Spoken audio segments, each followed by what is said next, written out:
బోధన్లో voter జాబితా సవరణపై BJP వినతి.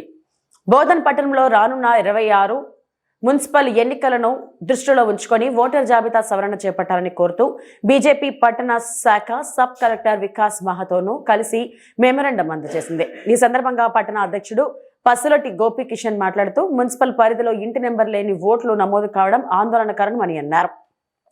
18 సంవత్సరాల నిండిన అర్హులైన యువతకు ఓటు హక్కు కల్పించడంతో పాటు ఒక వార్డు నుంచి మరో వార్డుకు మారిన నిజమైన ఓటర్లను సంబంధిత వార్డులకు బదిలీ చేయాలని డిమాండ్ చేశారు. అలాగే దొంగ ఓట్లను గుర్తించి వెంటనే తొలగించాలని కోరారు. సబ్ కలెక్టర్ ఈ అంశాలపై సానుకూలంగా స్పందించి తగిన చర్యలు తీసుకుంటామని హామీ ఇచ్చారు. కార్యక్రమంలో బీజేపీ మాజీ అధ్యక్షులు కొలిపాక బాలరాజు, మాజీ కౌన్సిలర్లు మాసిని వినోద్ కుమార్ తదితరులు పాల్గొన్నారు. నేడు భారతీయ జనతా పార్టీ బోధన్ పట్టణ శాఖ ఆధ్వర్యంలో బోధన్ సబ్ కలెక్టర్ గారికి ఓటర్ జాబితా సవరణ గురించి వినతి పత్రం ఇవ్వడం జరిగింది.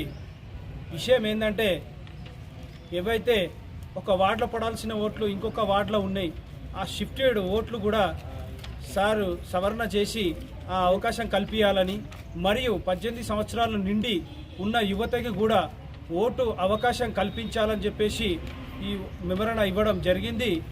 అలాగే ఏవైనా ఓట్లు దొంగ ఓట్లు కానీ ఇంకా వేరే ప్రాంతాల నుంచి ఇక్కడ షిఫ్ట్ అయిన ఓట్లను కూడా ఉంటే గుర్తించి తొలగించాలని చెప్పేసి మనము ఈరోజు వారికి వివరించడం జరిగింది.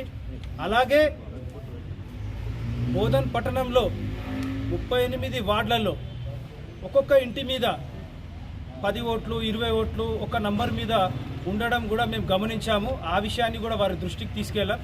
అలాంటివి కూడా ఉంటే వారు విచారణ జరిపి అవిటిని కూడా తొలగించి ఆ ఇంటి మీద నెంబర్ మీద ఎవరైతే పేర్లు ఉన్నాయో అవే ఉండేటట్టు చూడాలని కూడా వారికి వివరించడం జరిగింది. వీటికి వారు సానుకూలంగా స్పందించడం జరిగింది.